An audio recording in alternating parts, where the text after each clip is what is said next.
Welcome, everybody, and thank you so much for joining us today to discuss the really critical issue of marine plastics in East Asia and the Pacific.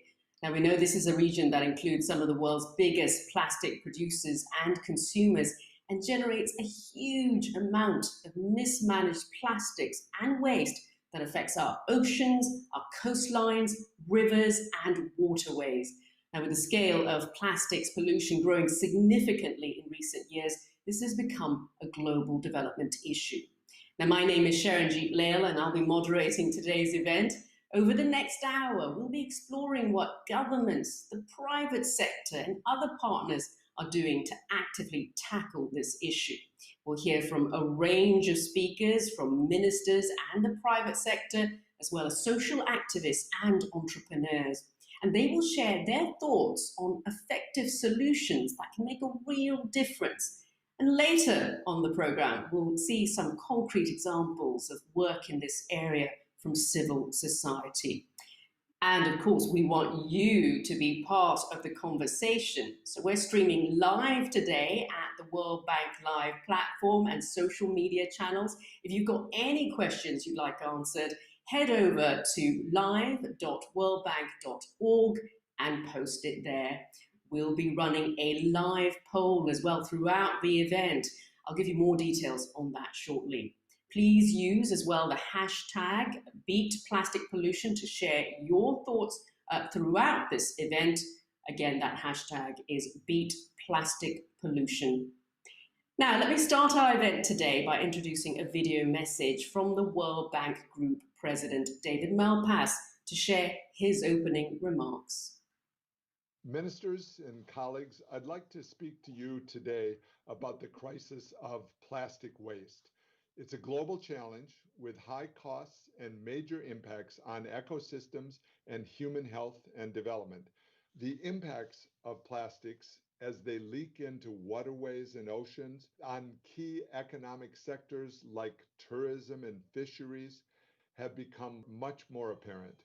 There's no silver bullet to tackling marine plastic pollution, but there are concrete actions we can take.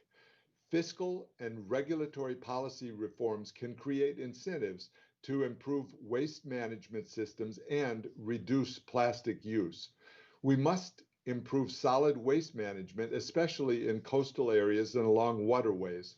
This requires both appropriate regulations and behavior change so waste is collected, processed, and disposed of in environmentally sustainable manners. In the case of plastic waste, segregation at the source, recycling and reuse, river waste collection facilities, and sustainable disposal are all critical. Creating better connections between supply, meaning the waste collections and management, and demand for sustainably recovered plastic waste would unlock more private sector solutions and recycling markets. There's much potential to scale this up in emerging markets. The World Bank Group is working with our partners in the public and private sector to address this challenge. Since 2000, we've committed more than $5 billion to improve solid waste management around the world, and our project pipeline in this area totals more than $2 billion. We're particularly active in the East Asia and Pacific region, including through our close partnership with the ASEAN member states to develop a regional action plan to combat marine plastics. IFC, our private sector arm, is supporting private sector interventions in the circular economy and waste management infrastructure.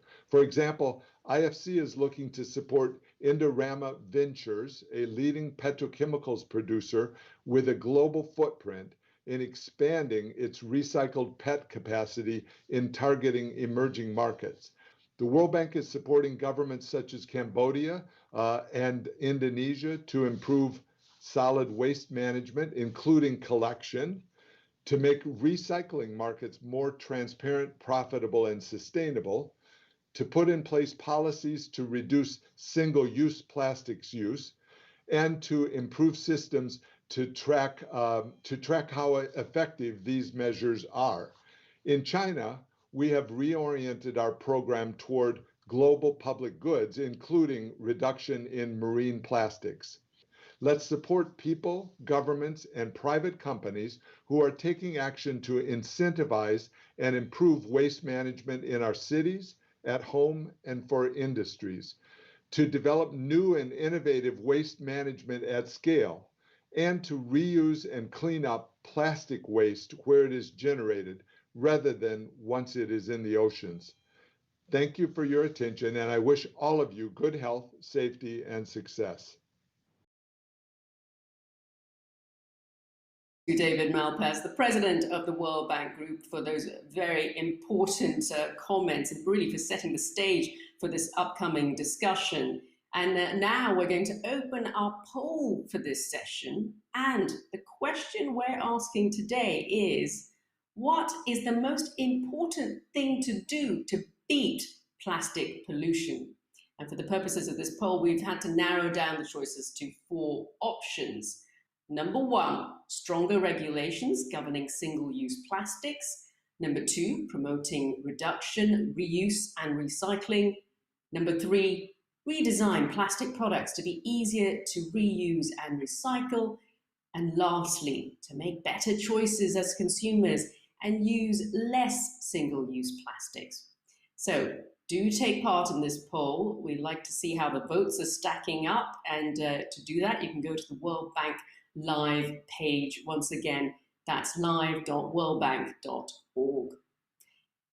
Now, large-scale problems we know, like marine plastics, can seem insurmountable. But to respond, governments and people in the region are proactively taking steps and educating people. They're developing action plans, implementing policies and incentives, and expanding solid waste management collection to reduce the flow of waste in the waterways. So let's take a look at this short video for some inspiring examples. The East Asia and Pacific region is at the very heart of our planet's marine plastic pollution crisis. Beyond the impacts on our way of life and possibly our health, the economic costs of marine debris, including to tourism, to fishing, and shipping, is estimated at around $10.8 billion for countries in the APEC region. The COVID-19 pandemic has compounded the problems of marine plastic pollution, with a surge in personal protective equipment and medical waste, adding pressure on existing waste systems. Yet there is a clear determination across governments, NGOs, communities, and businesses to solve this issue. Many countries in the region are already emerging as champions in the fight against plastic waste. My name is Chan Thanan.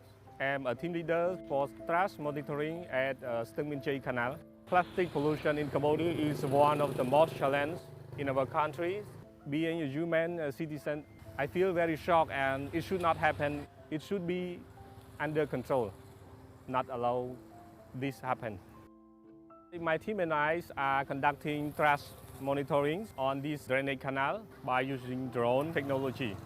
And the objective of work is to identify what type of trash that people throw in the canal. If we can find out the sources of the trash, we can impose the strategy like decreasing the amount of production of the plastic. And we hope that after this work, all the people will know exactly how the trash that is thrown in the water impacts to the environment and eventually impact to people themselves. For me, I have a strong optimistic hope that this work, after collecting and analyze all the data, it will give to the Cambodian government or the NGOs a better data to figure out the strategy to reduce the production of the plastic. In the next 10 years, I'm able to come here again, and I hope everything clean, and all the bank of the canal will be very clean. There's no trash, and the people will be smile because there's no trash in front of their house. And I hope it will happen, and we together can do it. Tôi tên là Nguyễn Lê Thăng Long, hiện đang là giám đốc ban nghiên cứu và phát triển của tập đoàn Alphat Holdings. Việt Nam là một trong những cái quốc gia hiện nay hàng đầu về cái vấn đề ô nhiễm rác thải nhựa. Thì ở Alphat thì chúng tôi hướng tới là sử dụng các sản phẩm phân hủy sinh học.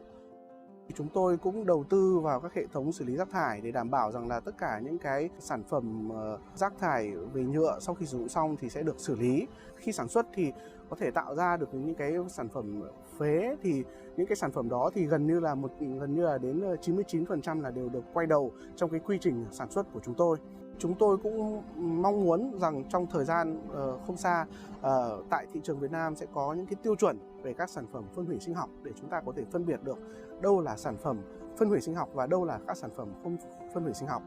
Trong 10 năm tới, tập đoàn Alphat xác định vẫn luôn là tập đoàn nhựa, công nghệ cao và thân thiện với môi trường.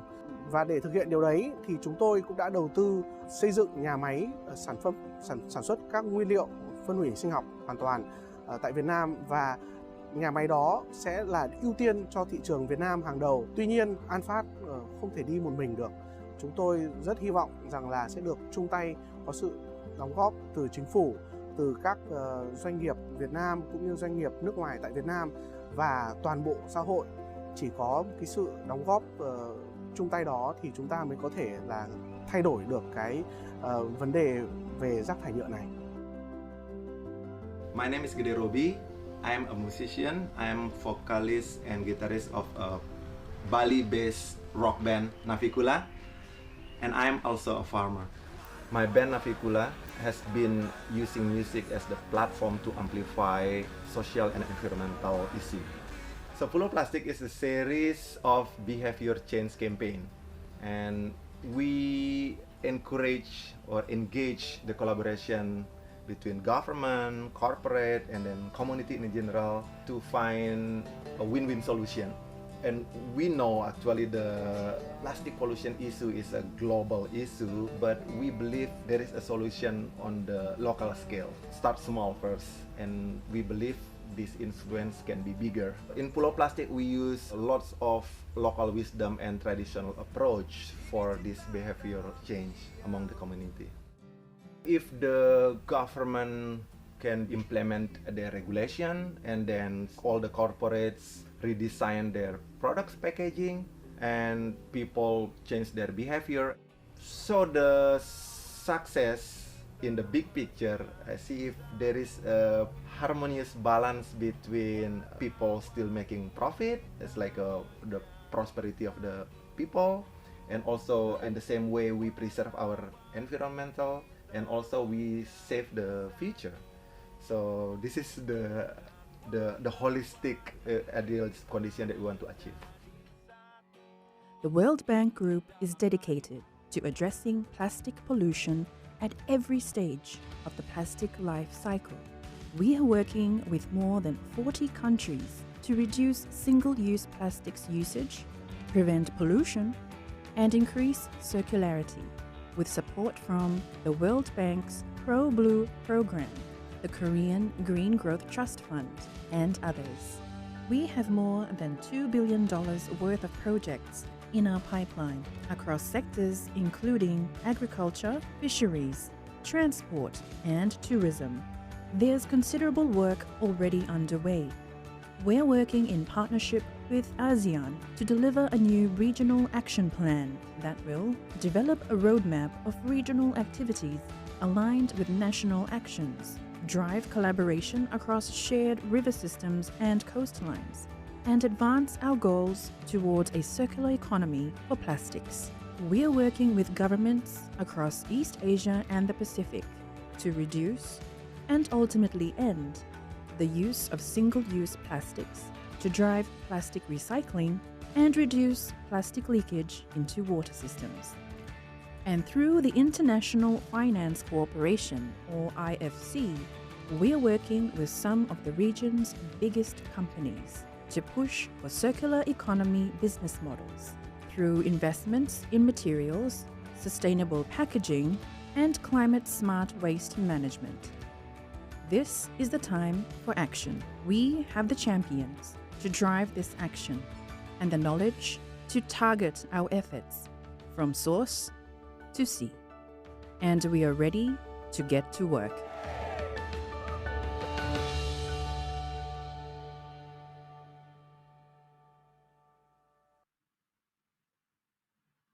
Wow, some really amazing examples there. I'm sure you'll agree they're all really inspiring.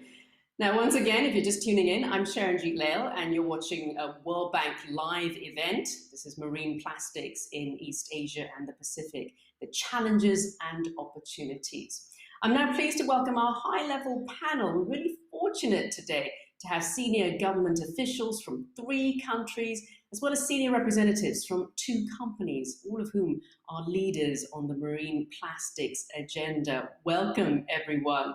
We're going to be hearing about what these countries are doing to address the plastic crisis, how regional solutions can further support these efforts, and we will explore the importance of regional cooperation for harmonized policies, standards and metrics, and regional recycling markets and plastic waste trade.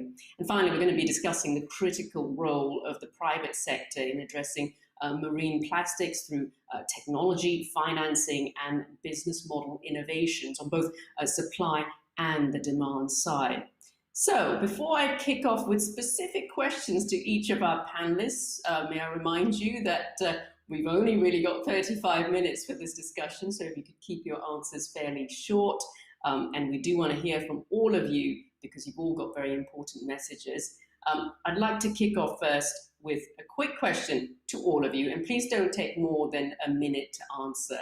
And this is really a question of how urgent the situation is in plastics in this region, and give us a sense of what you hope to come out of today's session. So let's start with His Excellency Pak Luhut Panjaitan. He's the Coordinating Minister of Maritime Affairs and Investment from Indonesia. Pak Luhut, to you, please.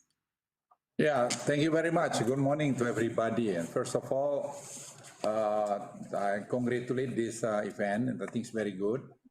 And Indonesia is the largest archipelagic country, and Indonesia realized the urgency of the moment early on the committed to address this issue through the National Marine Debris Action Plan for 2018-2025. It provides strategic direction for all line ministries to contribute to the marine debris reduction goal through a wide array of interventions.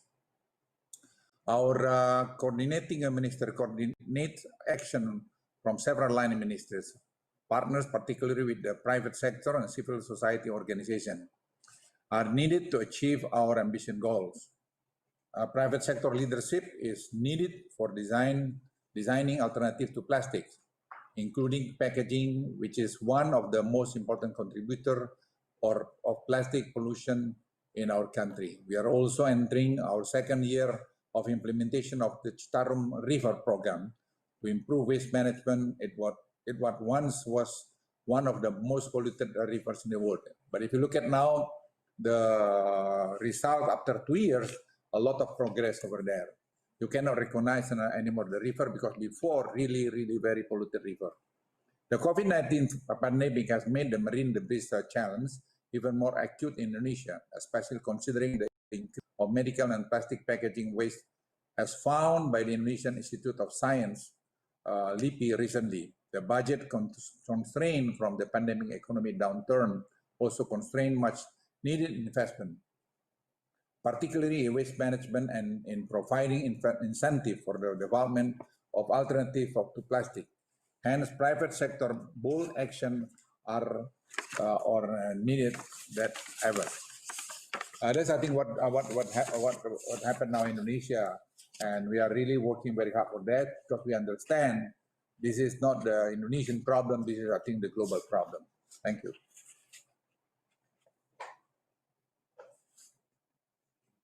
For that. We can go now very quickly to Dr. Ta Din Thi. He's the Director General of the Administration of Seas and Islands at the Ministry of Natural Resources and Environment in Vietnam. Dr. Thi, over to you.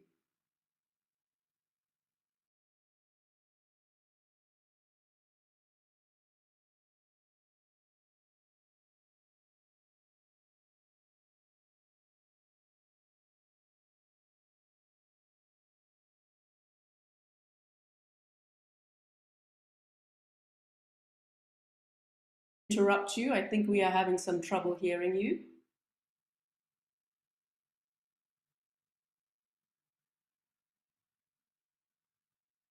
Okay, we're going to try to establish Dr. T's microphone. We're still having some trouble hearing you at the moment. Do you hear me okay? Yes, perfect. We hear you now. Marvelous. Okay, Thank you, Dr. T. If you thank you very much. quickly sum up Good what we morning, hope to get. ladies and gentlemen. On behalf of our Minister Excellency Chen Hong-ha, I would like to present something in this virtual meeting. As you know, Vietnam has made responding to the challenge of marine plastic a priority, including through the National Action Plan for Management of Marine Plastic Litter by 2030. Beyond their borders, as the current chair of ASEAN, Vietnam has also efforts to make marine plastic regional priority. Over the last few years, we have made important steps both at the national and regional level to combat marine plastic solution. In today's session, we hope to provide our voice to reaffirm our commitment to this agenda. As a national level, marine plastic is the part of our larger strategy to operationalize Vietnam national marine strategy. As a regional, we are using our chairmanship of ASEAN to advance on marine plastic solution across the region. We would like to, in this session, to result in a further call on to action, where the leaders from public and private sector, research agency, and communities all work in coordination toward common goal of plastic circularity. Thank you. Thank you, Dr. T, for your opening remarks. I can move on now to Corinne Tapp, and she's the Senior Vice President of Danone Waters Indonesia and Southeast Asia. Corinne, your thoughts, please. Well, I think I'm very happy, by the way, to be part of this meeting. Thank you very much. And it's great to see also Pa Luhut here. Selamat pagi, Pa. I think Danone has done quite a great deal to contribute because as core of our belief is to develop sustainable business for the health of people and the health of the planet.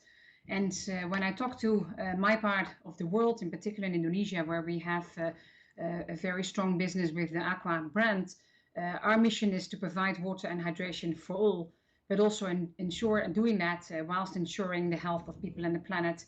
And this is at the heart of every decision that we take at Aqua. Currently, we need plastic packaging to deliver this mission, and obviously plastic has also served us really well because it has given access to safe food and beverages to many people in a very affordable way. But there's also downsides, obviously, and single-use plastic is damaging our environment if it ends up in nature. And also plastic is made from crude oil, a rapidly depleting resource, and as a result of that has a negative impact on climate change. So we need to come up with viable and scalable alternatives to stop plastic waste, and this is also why we have developed a long-term commitment, which is called the Movement of Bijak by Plastic, where we aim to be 100% circular by 2025. And we also see this is not something we do alone. We do this in collaboration with all stakeholders, the government, NGOs, but also other corporates, so that we can build collectively a different systemic way of solving this issue.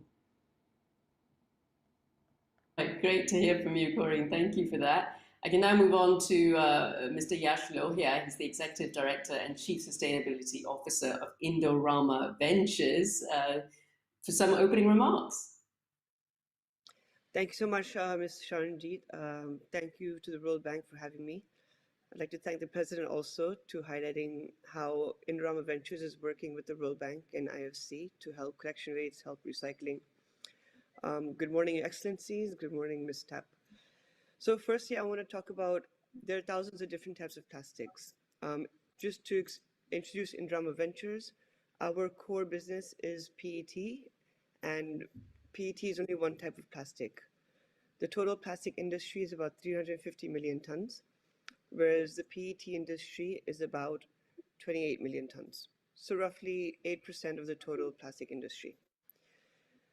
PET plastic is the most commonly used plastic for beverage bottles.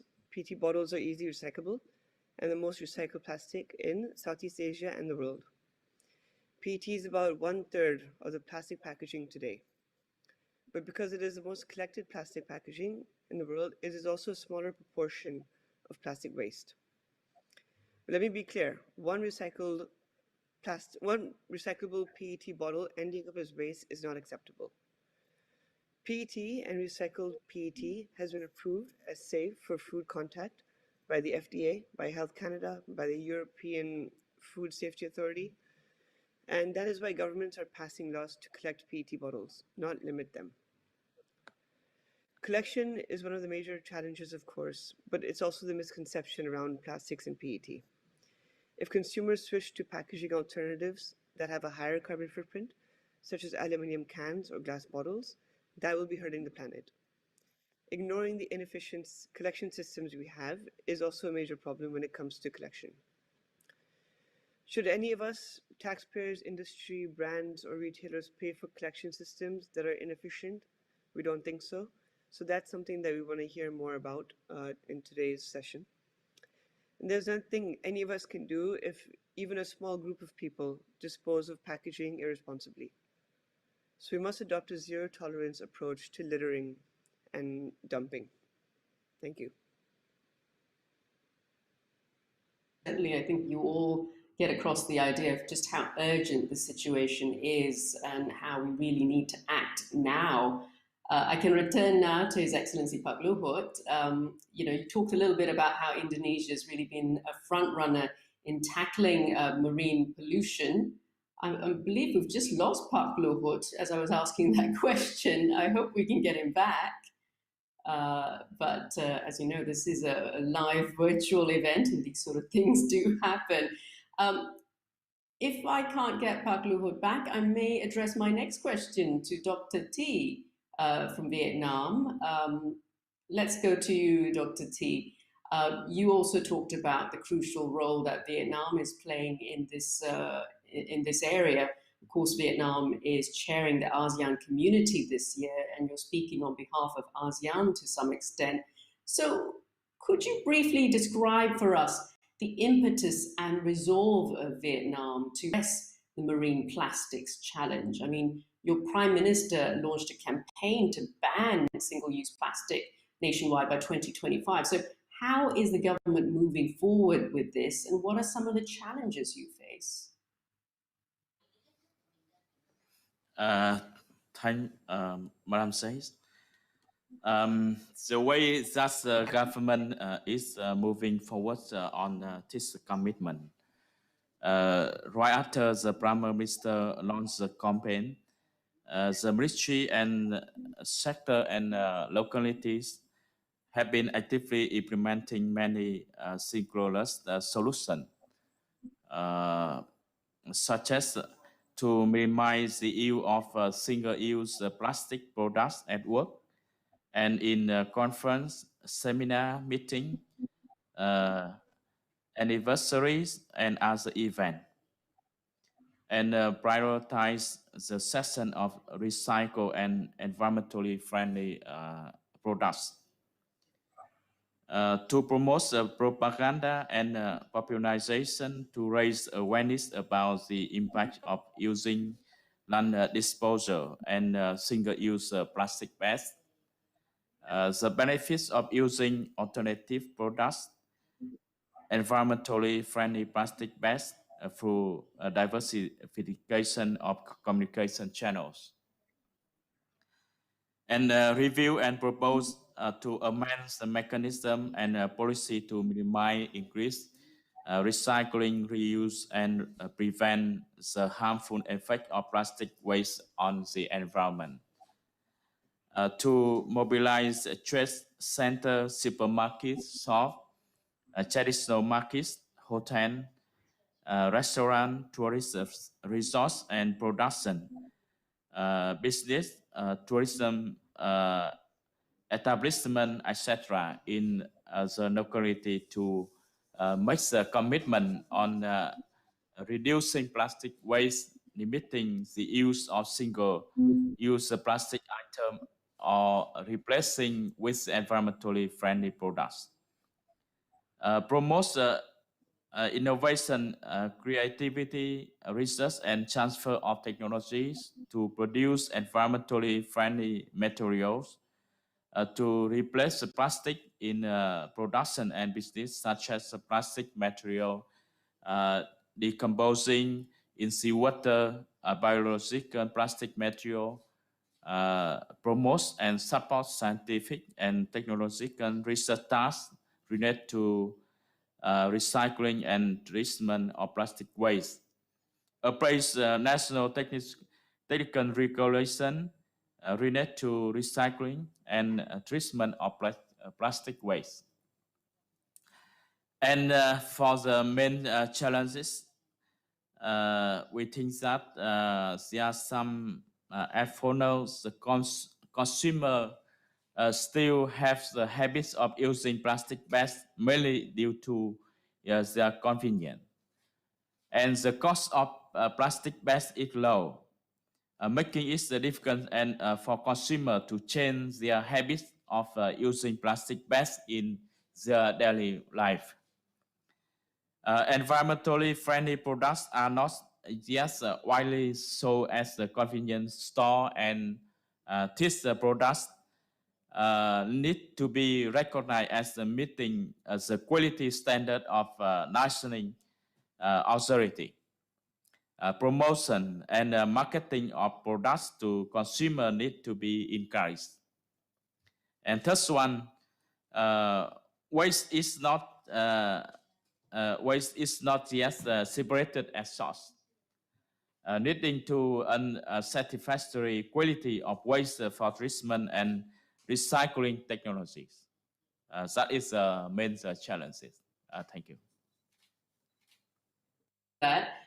We are awaiting the replacement for Pak Luhut to come on board. I believe we will be joined shortly by Dr. Nani Hendiarti, the Deputy for Coordination of Environmental Management and Forestry for Maritime Affairs and Investments. And she'll be joining us very shortly, I hope.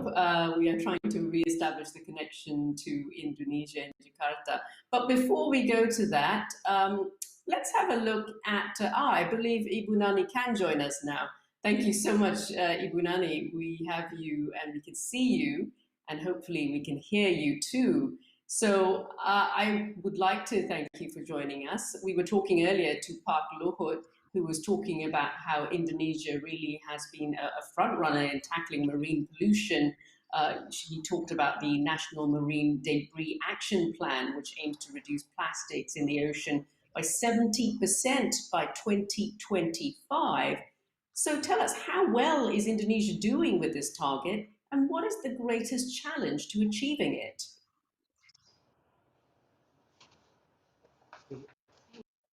Ibu Nani, can you hear us? Yeah, we can hear you. Can you hear also? Okay. Yes, we are hearing you. Yeah. Yes.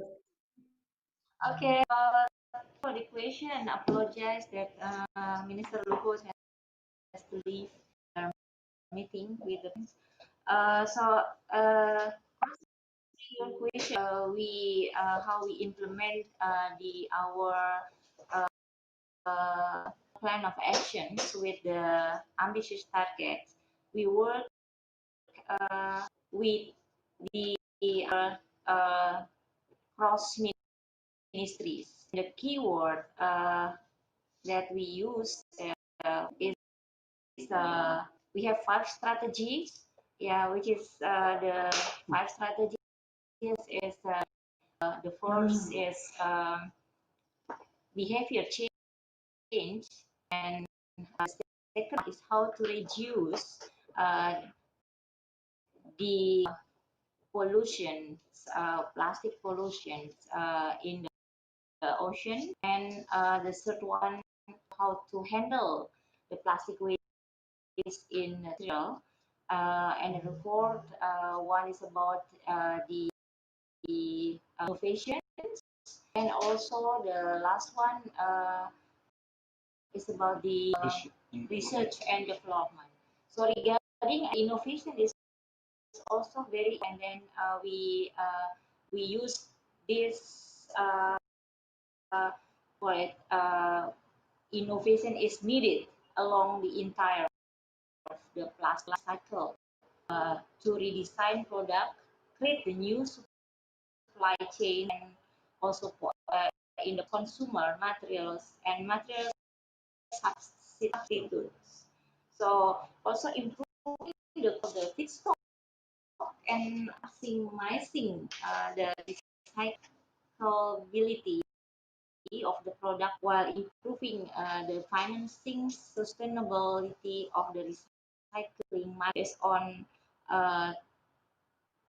all things hard and standard are critical milestone in part of the how to tackle the marine. So Indonesia began this journey road program in 2017. Single-use plastic in asphalt to develop roads and by both the government and private sectors in many provinces. It also accelerate the construction of the waste to energy processing, such as the waste to energy pilot project in Bantar Gebang in Jakarta, Bekasi, with productivity of the 100 tons and which can produce 700 kilowatt of electricity. So this project has been proposed to be expanded to other 12 cities. So recently, we have also launched a refuse-derived fuel facility in Java, the most populated island in Indonesia. RDF facilities have the potential to be developed along Indonesia, cement industries, and power plants. Level, Indonesia has implemented many innovative local the banning of the single-use plastic and the development of the fiscal instrument simple waste service to enhance financial sustainability management. I think that's example what we have done. So we are working with the other stakeholders to enlarge these activities. So thank you. Thank you again, and terima kasih. We were having some trouble hearing your audio, but I think we got the sense of what you were saying and the strides that Indonesia is making to try to achieve this banning of single-use plastics. Now, next up, I'd like to go to His Excellency Say Samal. He's the Minister of Environment from Cambodia, and he has sent us a video. In the opening video, we saw that Cambodia was taking really innovative approaches to addressing marine plastics, such as drone monitoring over sections of the river to identify, top plastics products leaked into waterways. So we can hear from His Excellency Say Samal now, first giving us an overview of the challenges Cambodia faces and how it's working to try to improve the situation. Let's go to his video now. Enriched waste management is one of our top priorities, particularly solid waste management in Phnom Penh City is currently undergoing a profound reform. Reform include the division of Phnom Penh into 3 zones, a new management and payment system, the establishment of transfer stations, and a regional landfill. This major reform will also become a model for solid management system in other municipalities, especially in Siem Reap and in Senopil. Additionally, the Ministry of Environment has been working on decentralizing the solid waste management function to subnational level, and we have put in place various policy and legal framework and technical guidelines to this end. We have also provided technical as well as financial support to subnational administration, including provision of waste management equipment as well as organization of training workshop on waste management for district governors and commune chief. And that was the Minister of Environment in Cambodia giving us a bit of an overview of the challenges that Cambodia faces and what it's doing.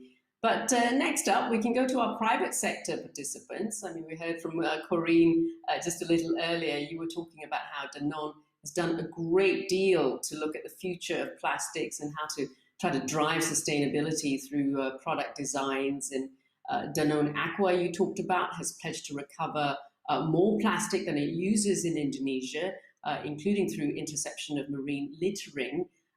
So tell us a little bit about what you're doing. I mean, on the website, Danone says it will launch 100% recycled PE bottles in all major water markets. Tell us what kind of challenges and limitations you see for scale up of such circular economy models.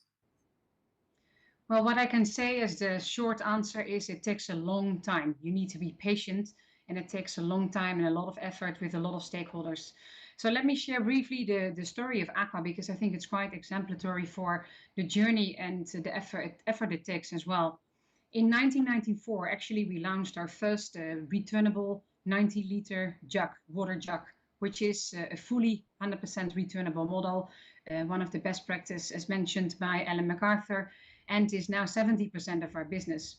Then in 2010, when we started to look at ways to get more feedstock to start our PET in our total bottle collection, we realized that we had to build up a full inclusive infrastructure model, including the waste pickers as part of the system, make them part of that, giving them access to healthcare and health access, and build up an infrastructure that is now approximately collecting 13,000 tons of PET every year that goes straight back into our bottles.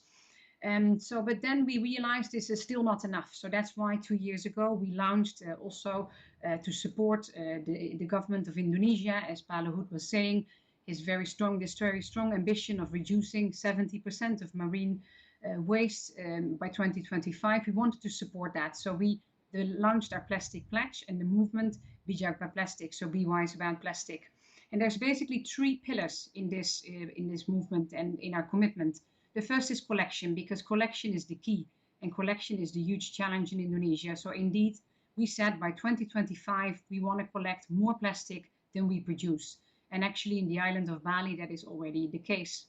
Then the second pillar is education, because this is working also with consumers and making them more conscious about how they can actually be smart about plastic, segregating straight at the source, etc., but also giving them more education about how they can be more choiceful in choosing the right products, and also choosing brands that are, for example, B Corp brands, which means that they have a very strong commitment towards sustainability.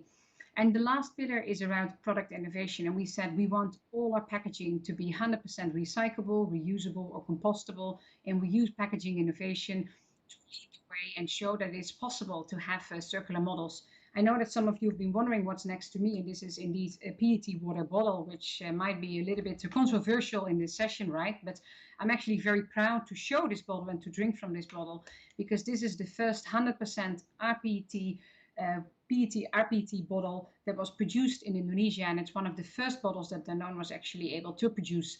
So being able to doing that in Indonesia in a socially inclusive way, working together with all our stakeholders and partners, made us actually really proud, but also demonstrated that it is really possible to develop circular models in countries as Indonesia as anywhere else. But coming back to your question, it does require a lot of time and a lot of commitment, and it does require, it's not as easy as doing a pilot and then scaling it up, because every situation is different, and it requires deep understanding of the local environment and of the local stakeholders, and working together with them, making sure that ultimately this becomes an economically sustainable model for this to be truly sustainable. So, but having been in this role now for 4 years and having made a lot of progress with the team, I am very confident that this is possible. And if we would all work together, then we are able to actually make this change and to reach the ambition that Pa Luhut and his team were sharing just now before. Yeah, Thank you for that, Corinne. Really great to hear. And thank you for holding up that bottle and explaining it a little to us. We were a bit worried it was single-use plastic, but of course not in this session. And as you say, 2021, it's not that far away, and it's an incredible example of what's being done. We can now move to Yash again, Yash Lohia from Indorama Ventures, otherwise known as IVL.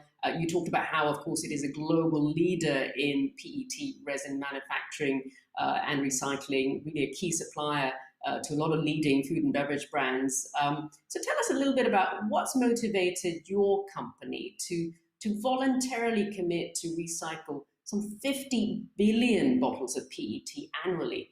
And of course, it's also invested about $1.5 billion in new recycling capacity by 2025. So have these commitments changed due to COVID-19 and falling oil prices? Explain to us a little bit of the context of what's going on now.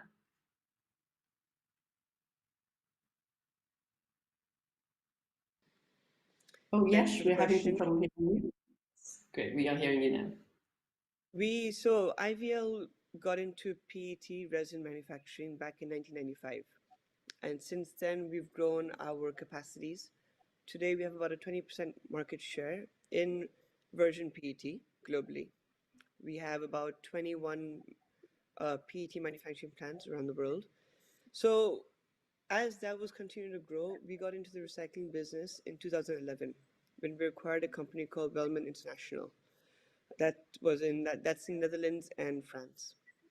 So with that, we got into about 80,000 tons of PET bottle recycling straight away. Back then, that was actually going towards polyester fiber. As you know, polyester fiber and polyester PET bottles come from the same raw material. So you can turn a plastic bottle into a polyester fiber or a plastic bottle back into a plastic bottle. Since then, we've continued to increase our capacities. We're now also producing recycled PET in the US, in France, in Poland, in Brazil. And at the moment, we have about 250,000 tons annually of PET recycling capacity. Our goal is to get that 250,000 tons to 750,000 tons by 2025. And that's something that we've committed to the Ellen MacArthur Foundation. And we've committed $1.5 billion to achieve that target. So I believe our commercial success is tied to environmental responsibility. There is a market for sustainability. Consumers want recyclable packaging from every survey we've seen. Global brands such as Danone and other brands who are also IVL's customers have targets to increase recycled content in the beverage packaging space. By recycling 50 billion bottles per year, which equates to 750,000 tons per year, we will divert 1 million tons of waste from entering the environment or landfill or being burned. This social, political, and commercial focus on recyclability creates an opportunity to enlarge our recycling investments and make sure no PET bottles become waste. So just to reiterate, as the largest PET producer, we feel we have a responsibility, not just to our customers, but also to the environment, that we see all the PET bottles that our resin goes into be collected back. Your question was, has the pandemic affected our stance on that? No, it's not. So our commitment remains steadfast during the pandemic. In March this year, we signed a JV with Coca-Cola to build a state-of-the-art recycling plant in the Philippines. In June 2020, this year again, we acquired a PET recycling plant in Brazil that I mentioned. And in August, we also completed 2 PET plants in Poland. So we continue on our goal of achieving our 750,000 ton target. Thank you, Yash. Now, I'm conscious of the fact we are running out of time. We really only have about 5 or 6 minutes left with all of you, our esteemed panelists. So I want to go ahead and talk a little bit about regional action plans. I mean, it's absolutely crucial that the private sector has been involved with the governments and policy side to try to develop more good policies when it comes to marine plastics. But let's take a look at the ASEAN Regional Action Plan as an important part of that solution. And to that, I could quickly go to you, Dr. T, in Vietnam, because, of course, as the chair of ASEAN, Vietnam is very conscious of trying to work together with other members of Southeast Asia.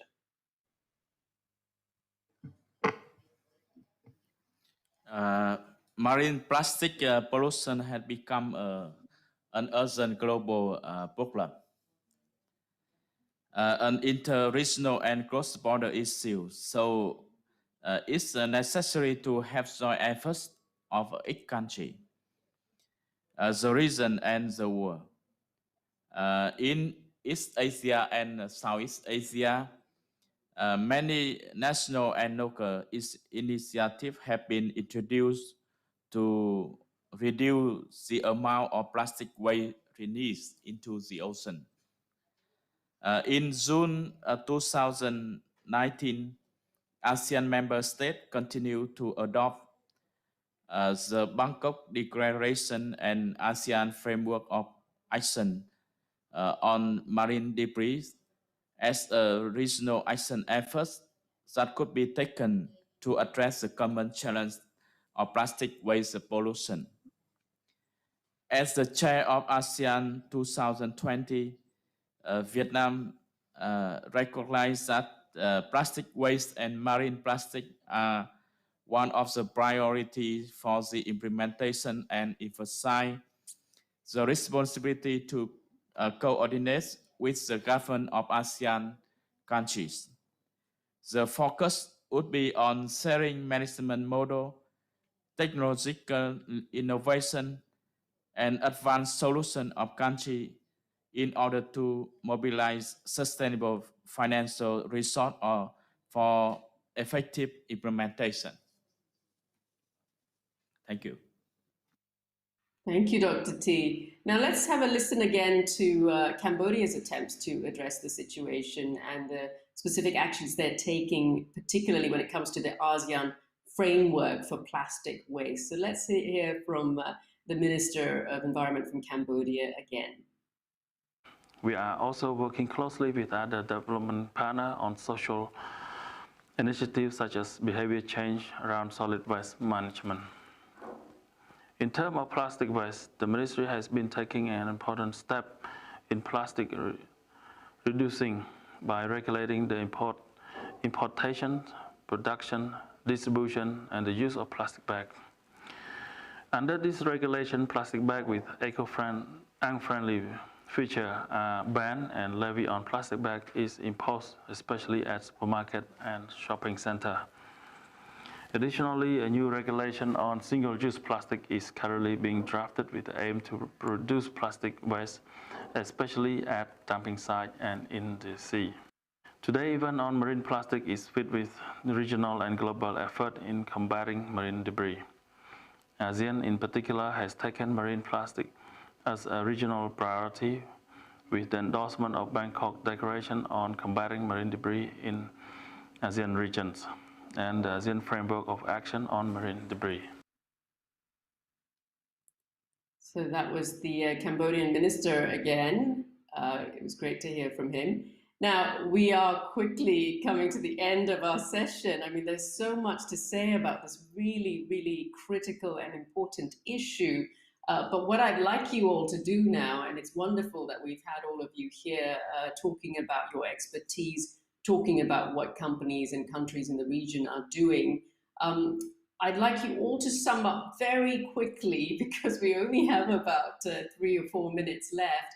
I mean, you talked about the great strides that your countries and your companies are making, but tell us a little bit about what you will do to take this forward after our session today. I mean, what is the one pledge you can make today to move this to action beyond our conversation? Let's start with you, Ibu Nani, if you can keep your answer fairly short.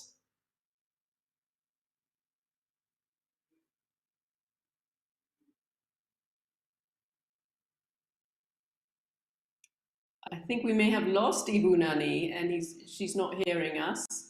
Well, in that case, let's quickly go to you, Corinne, from the other end. give us a sense of the one pledge you can make today to move this beyond this conversation.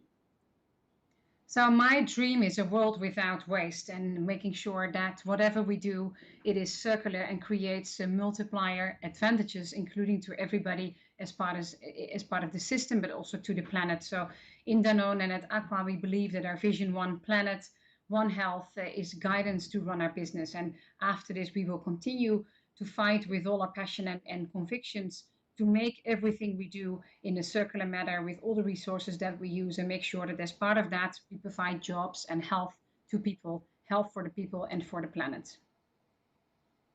That's a great message. I'll move it on to Yash now. What are you going to do to move this to action? So I agree with Corinne as well. But in the last message, I spoke about how we've committed $1.5 billion. That's a pledge we made to the Ellen MacArthur Foundation to recycle 750,000 tons. That means we have to triple our capacities from today by 2025. What I'd also add to that is we are also working on reducing our greenhouse gas emissions at our manufacturing sites. So the goal of that is to eventually create some capacities of carbon neutral PET. And that would again help our customers such as Danone in their scope 3 emissions. Thank you, Yash. Great to hear from you and your pledge. Let's try Ibu Nani again in Indonesia. Can you hear us now, Ibu Nani? We just want to get a sense of the pledge Indonesia is making. Yes, we hear you. Yes, thank you. I think Indonesia, we believe that we have hand in hand deal with it. So by changing our paradigm from from nothing to something. So I would like to have strong collaboration, because if we can go or we can work this issue, we can have information as well as other value-added benefit can be value economically. I think this is from us. Thank you. Thank you. Terima kasih, Ibu Nani. I think we just about heard your very important message there. But at this point, we have run out of time with our wonderful panelists, and really want to thank them all. I hope this is a session that's provided a real call to action for all of us on marine plastics. I mean, you all represent some of the key leaders in the region on the issue, and we look forward to continuing to champion on policies, programs and commitments towards combating this critical problem of marine plastic. So once again, thank you to all our panelists for sharing their experiences and ideas. Thank you all. Thank you, that's great. Now, if you have just joined us, welcome. I'm Sharonjit Lail. We're here talking today about effective ways to accelerate policies, investments and innovations to address marine plastics in East Asia. We're using the hashtag #BeatPlasticPollution and answering your questions at live.worldbank.org. And also a reminder, this is still time to take part in our poll at the World Bank platform. The question we're asking is, what is the most important thing to do to beat plastic pollution? And you saw some of the choices earlier, so please pick one. Do you think it's stronger regulations governing single-use plastics? Do you think it's promoting reduction, reuse and recycling? Is it redesigning plastic products to be easier to use and recycle? Or finally, is it all about making better choices as consumers and using less single-use plastics? So please cast your vote at World Bank Live. That's live.worldbank.org once again. And now I'd like to introduce a short video message from ocean innovator Tiza Mafira. Now, she is the executive director of Gerakan Indonesia Diet Kantong Plastic, or the Plastic Bag Diet Movement, which is really an incredible example of how mobilizing locally can really make a big impact. So let's listen to her. It's not the plastic that's the problem, it's the people. People need to recycle more. People need to engage in more beach cleanups. People need to purchase mindfully. We hear this a lot. In fact, it's one of the most common narratives around solutions for plastic marine debris. And it points the responsibility squarely at consumers, at you and at me.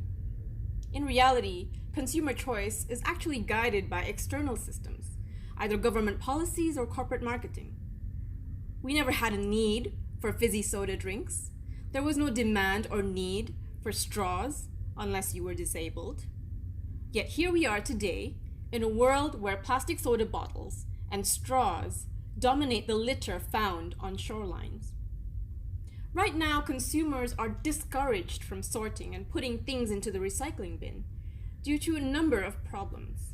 Number one, recycling has not worked well in any country, not poor countries, not rich countries either. Less than 10% of plastic gets recycled worldwide. In developed countries, much of that waste gets exported to developing countries. When China banned waste imports, a 171% surge of waste imports entered into Indonesia, Malaysia, Philippines, Thailand, and Vietnam. Number two, packaging is poorly designed, with a single product containing multiple types of plastic which cannot be recycled together, and with questionable functions, such as to wrap a banana. Number three, consumers do not see the end product of recycling on store shelves. The cheap price of virgin plastics has caused very little demand for recycled plastic, and therefore very little is making it back up to the product supply chain. To deliver impactful change, a number of things need to happen. First of all, there needs to be a bigger corporate demand for recycled material. Right now, recycled plastic pellets simply cannot compete with virgin plastic's cheap price tag. Companies must either incorporate recycled material into their products to create a demand for it, or be more innovative and do away with single-use packaging altogether. When the circular economy is done right, we should see a decline in virgin plastic production. The government needs to support this transition. We need more fiscal incentives for environmentally friendly packaging, delivery systems, and recyclers. We need more taxes, less tax holidays for virgin plastic manufacturers. Right now is a great momentum to make fiscal incentives work better for green businesses, to build back better, as governments around the world are issuing COVID-19 fiscal stimulus packages. Next, companies need to redesign a major portion of their products so that it is easier to recycle, easier for consumers to recognize what to do with it after use, easier to pick apart, and more profitable for waste pickers. This also means that certain types of packaging must be phased out altogether. Behavioral change campaigns and policies to ban certain single-use plastics have proliferated around the world to pave way for this very transition. I co-founded the Indonesia Plastic Bag Diet movement 7 years ago for this purpose. And from the outset, we wanted big, citywide, nationwide impacts.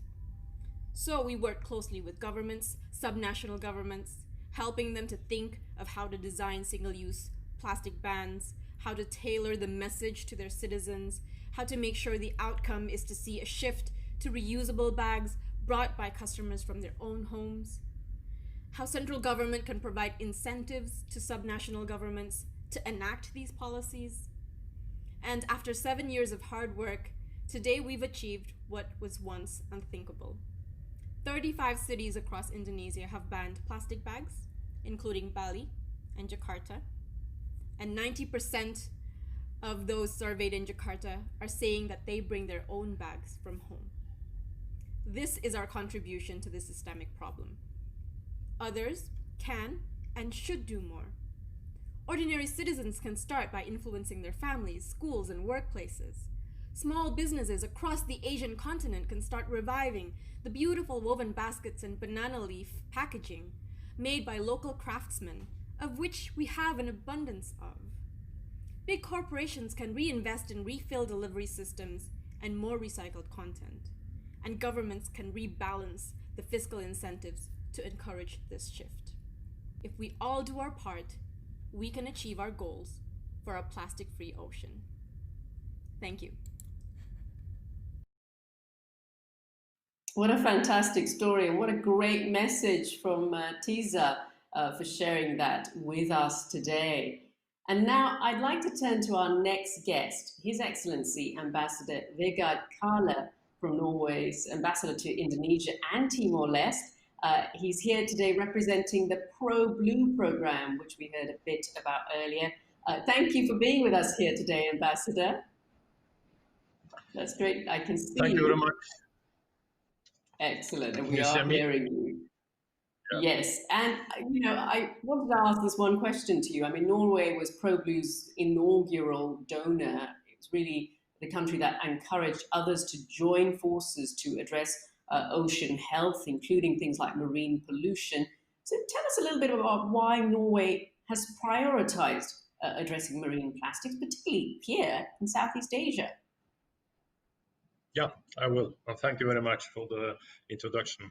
And ministers, excellencies, ladies and gentlemen, a really good morning to you all. I wish, first of all, to thank the World Bank and the distinguished panelists for firmly stating the importance of fighting the marine plastic crisis. The crisis is global, but as we know, this region is its epicenter. I have been asked to give a call to action on behalf of the government of Norway, but also in capacity of Norway's co-chairmanship of ProBlue, the World Bank's program for sustainable and integrated development of marine and coastal resources. I'm proud to represent here the current donors: Canada, Denmark, the European Commission, France, Germany, Iceland, Norway, Sweden, and the US.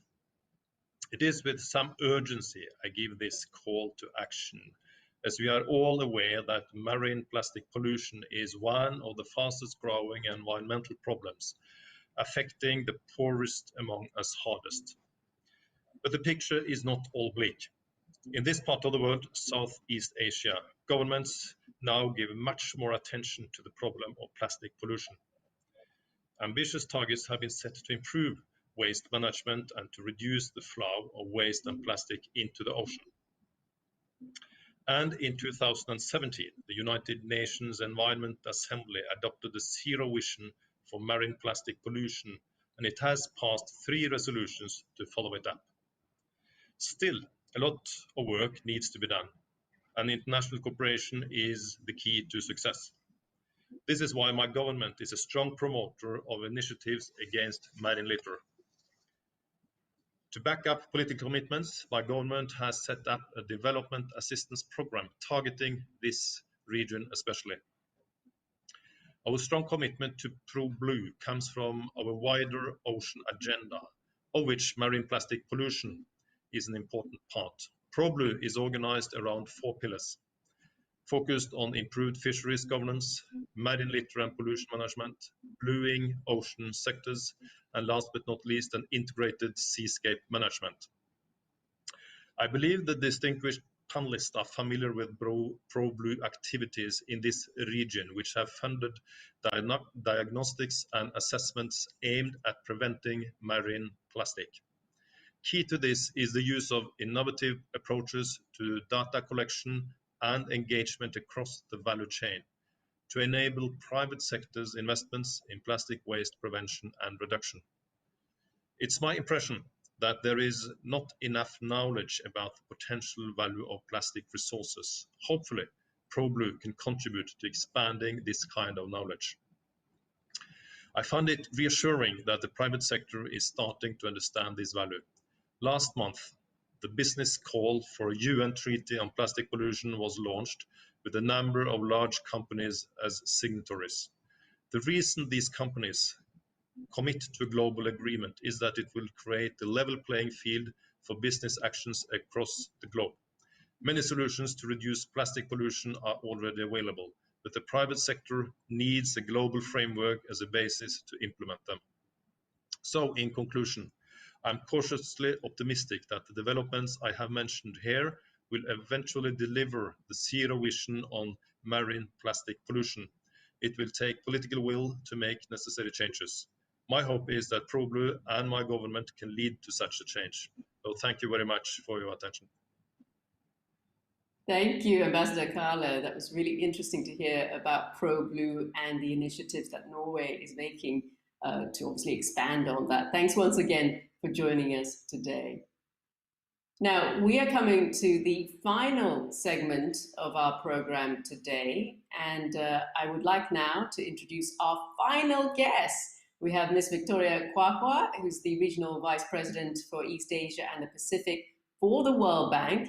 And we also have Mr. Alfonso Garcia Mora, the Regional Vice President for Asia and the Pacific for the International Finance Corporation. Of course, as you know, they are the hosts of today's event. So welcome to both of you. You've both been watching and listening in to our panel discussion. Let's start with you, Victoria.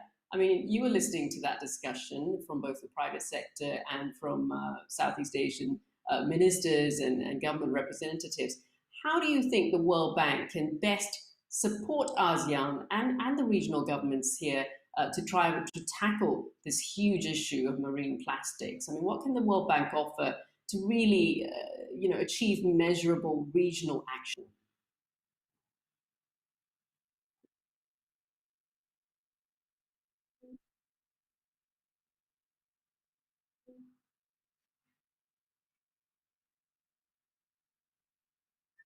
It's really exciting to hear the strong commitment of our governments, of the private sector, and of civil society to this very important cause, and to hear some of the real progress that is being made on the ground.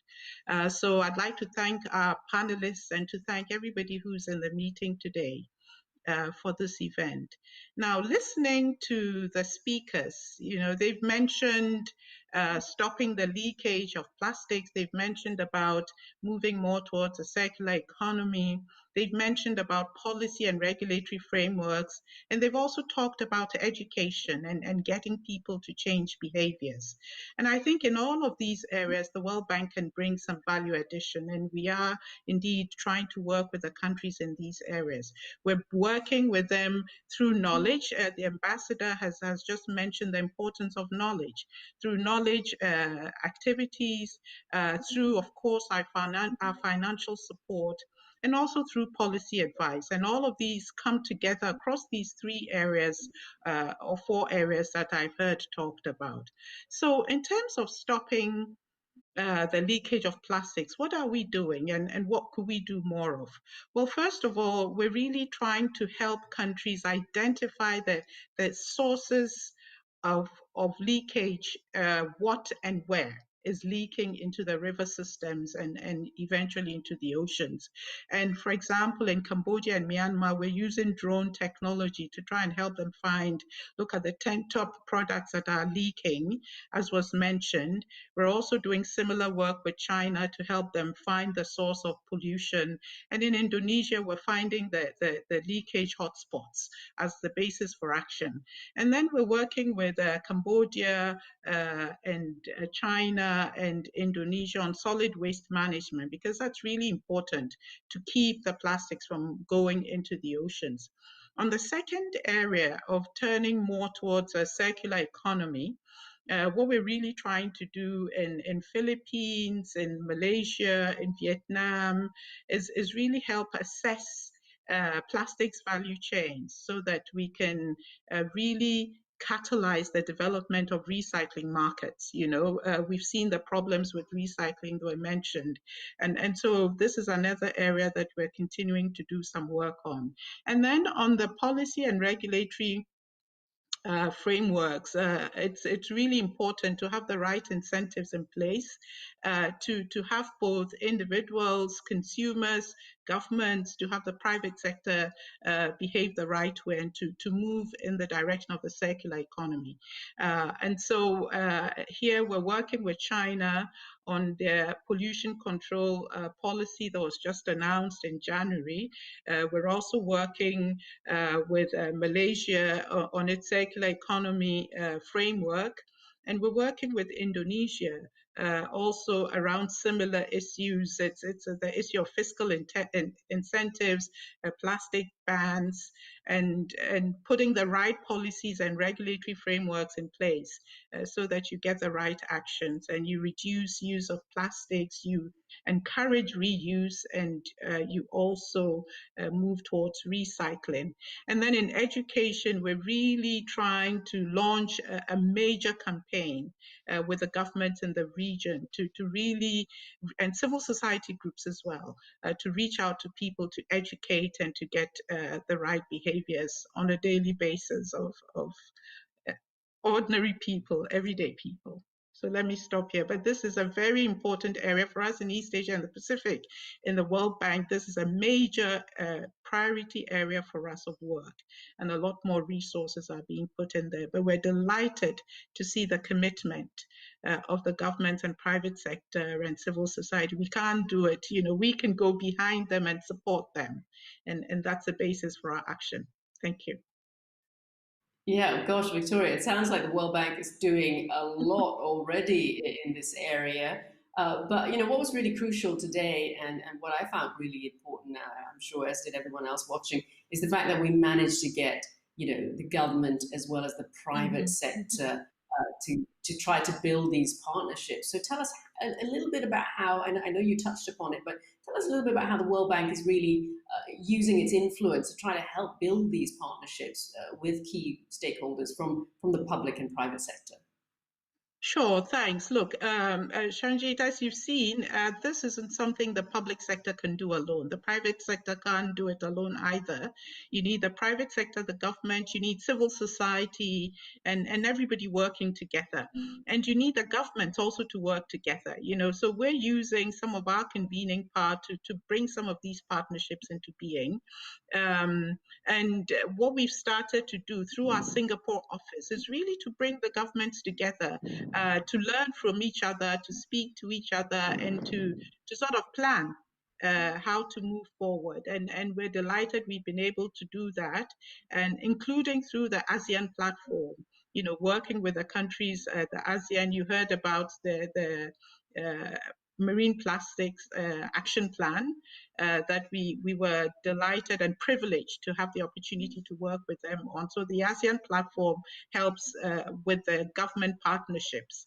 Now, in terms of private sector, some of what we're doing in our projects and what we're doing with our sister institution, Alfonso will talk about that, the IFC, fosters these partnerships, where the public and the private come together. So we're doing it at the project level, at the level of communities, and of course in all of this, civil society is key. You really, they're so mobilized.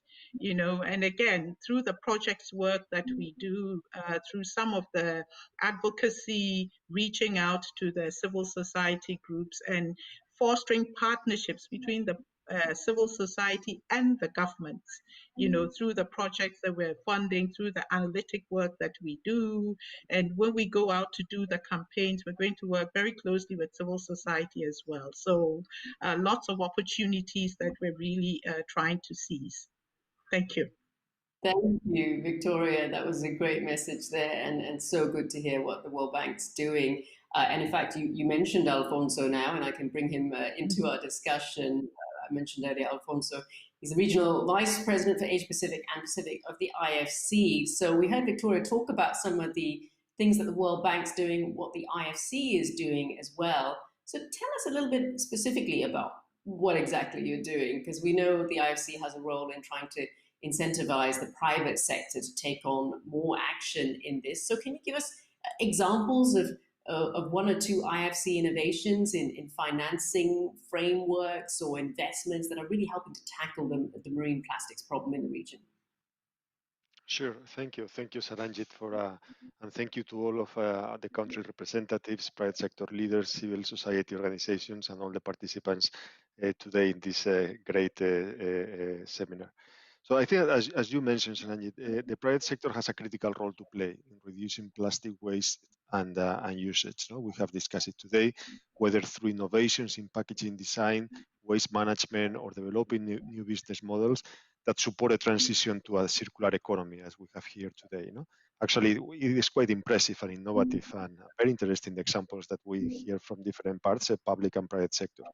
But I think that it is time to really do more and to scale it up. So I really think that it is time to think big, to really think a little bit more on what can be done beyond what we have done so far. So at IFC, we are supporting businesses across the long plastic value chain, as well as banks and local governments, with financing, with advisory services or technical assistance, and what in our opinion is something critical that you mentioned before, developing public-private partnerships. Let me give you 3 examples to be more concrete. First, we are helping banks to develop innovative financing instruments such as blue bonds or blue loans, and these will support projects that help maintain our oceans and protect the millions of livelihoods that depend on them.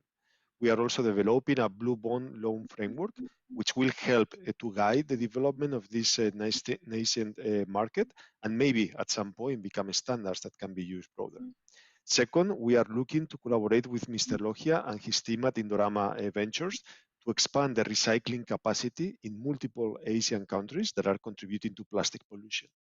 And third, we are also working with solid waste management companies and recyclers to develop efficient and innovative ways to collect and process plastics and clean up rivers and oceans. We will also be sharing our knowledge and advice on setting up new scalable business models in emerging markets around the world, which I believe is critical, no? Because this is a global problem. It's not a problem that is just based on specific countries, not even in a region, though in East Asia Pacific is very critical, but also in other regions. So it is very important to bring all these experiences together and to learn from each other. Yeah, I mean, you mentioned some great examples there, Alfonso, but tell us, what are you hearing specifically from the private sector when you talk to them to try to get involved? I mean, what are their key demands and expectations from national regulators that would really encourage them to try to boost their investments in this area? Yeah, no, that's a great question. And actually, I mean, the important, I would start from the idea that the private sector, what they like or what we like is predictability, consistency, and a stable regulatory environment. Uncertainty is the worst enemy for any private sector initiative. No? And with this in mind, there are some regulatory initiatives that we consider are particularly relevant. First, and while we acknowledge, and I especially acknowledge and defend the need to adopt best regulatory practices, it is also important to tailor some of these regulatory and policy practices to the individual countries and regions and try to really find the right size and, even more important, the timing for implementation. Plastic waste collection, sorting is highly fragmented and informal in many emerging markets in Asia, and there tends to be less capacity for enforcing rules. So it is very important in adopting a phased approach based on piloting new approaches that can be very useful, especially in some cases. But second, and precisely as a consequence of the large fragmentation that we have today, it is important, where possible, to harmonize regulations within the region. The companies that we engage with, have regional supply chains in a way, no? Which makes, for instance, following one set of regulations in Thailand and a different set in Indonesia very difficult. So we really need to harmonize the regulations across the region so that we can facilitate the activity of those companies that operate in different markets through or along the value chain. For example, while some countries in Asia allow post-consumer plastic waste to be recycled into food contact products, there are others that do not, and this is a problem. And last but not least, to provide a level playing field for all companies, and this is very important. In the absence of policies and standards, progress is guaranteed to be uneven and slow. We need smart, constructive, proactive policies that promote innovative product designs, that reduce the use of plastics and support reuse and recycling, and not just policies that approach plastic pollution as a waste problem. We have to do both. We have to tackle both issues, and we have to work in both directions. Thank you, Alfonso.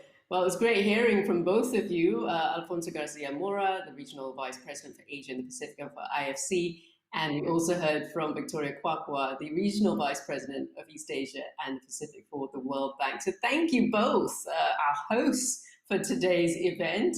And I'm very happy to say we are at the end of the event today. I mean, I hope you've enjoyed the discussion and the ideas presented.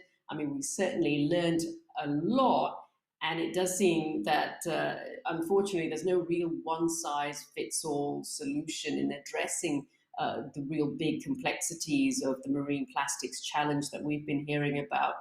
But it is a challenge for our time, and it is so encouraging to learn more today about what's being done in our region and what more can be done by our governments, the private sector, individuals, all of us, to make a real difference to this issue.